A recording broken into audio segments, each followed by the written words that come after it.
love your advice. How do you deal with negative or completely inaccurate publicity or media that threatens your credibility or reputation? Yeah, so look, we have all been there, and it's a really horrible place to be, but I think we can navigate our way through it. So I think a first step is to be prepared. If we can have a plan within our organisations, within our situations for responding to negative publicity, and actually develop a series of responses to the scenarios that are related to you. We all know, or you should know within your organisation, or you will know within your organisation what they're likely to be. So we were just talking around administration and charities. There's a lot of media attention around that right now. So if we're a charity that receives a donation, or a foundation that receives donations, it makes sense for us to think about how we might respond if that light gets shined on us. So having a plan, I think, is really important. When something has come out, we've got something that's casting doubt on us as an organisation, or is potentially having reputational issues, and there are likely to be a light shine and interest on us.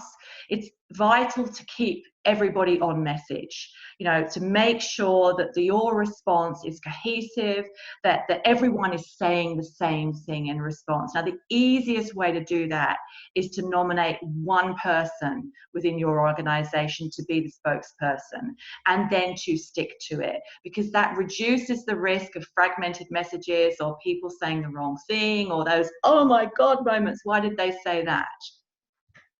And I guess the other is kind of preventative, in terms of this is something we should be doing regardless, is that we should be building relationships, particularly with the media. That will, if we develop relationships with journalists, with others in that space, they will have a much better understanding of our organisation. And it is absolutely my experience that it means that they are much more likely to give you a call and say, hey, there's a story come across my desk, or hey, is this true? And actually engage with you in a conversation and give you an opportunity to kind of head it off at the pass before they run a piece. Mm. So I think the other aspect is, obviously, when something's out there, we want to tell our story.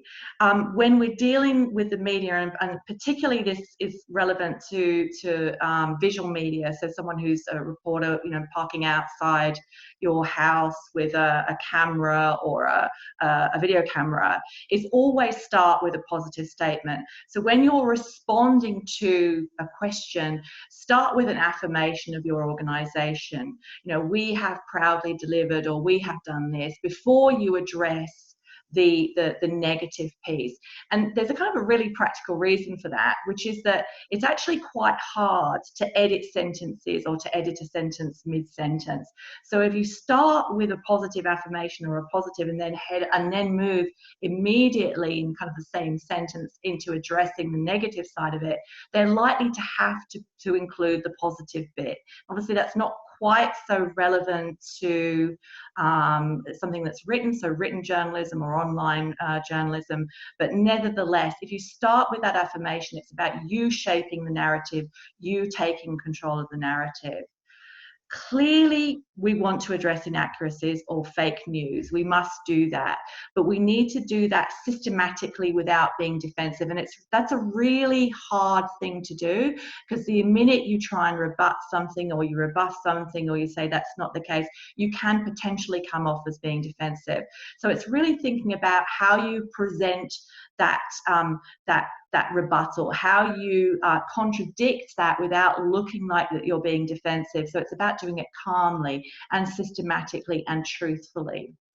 Another, I think, really important point is, if there is a problem, if it's not fake news, if there's actually a genuine issue that's being reported on, own it.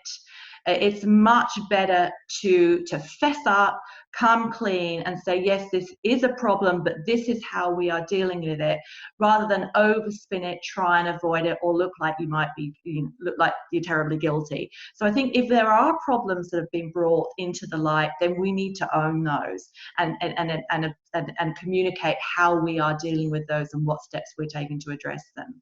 And another point, I think a sort of final point in this tell your story, is don't feed the trolls. So when there's any kind of drama, or when there's media, or there's a light being shone on a particular aspect, people will want to make mischief. They'll come out, and particularly with an opening up of participatory channels like Twitter and YouTube and others, people love to leave negative comments. They love to be there and kind of, you know, that they get a kick out of it, essentially.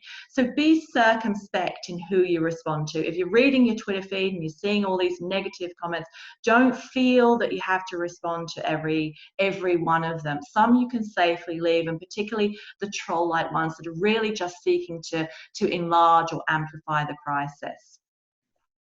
And I guess my final point, that is in any kind of cycle where you are facing, you know, negative media attention or negative attention, is to ensure that you give people a heads up that it's coming, and to keep them informed as you're traveling it.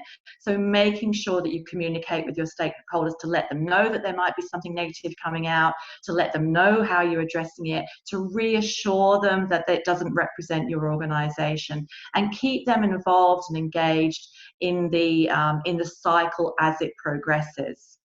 So hopefully that gives you some idea of, or some tips and tricks to navigate those sorts of situations.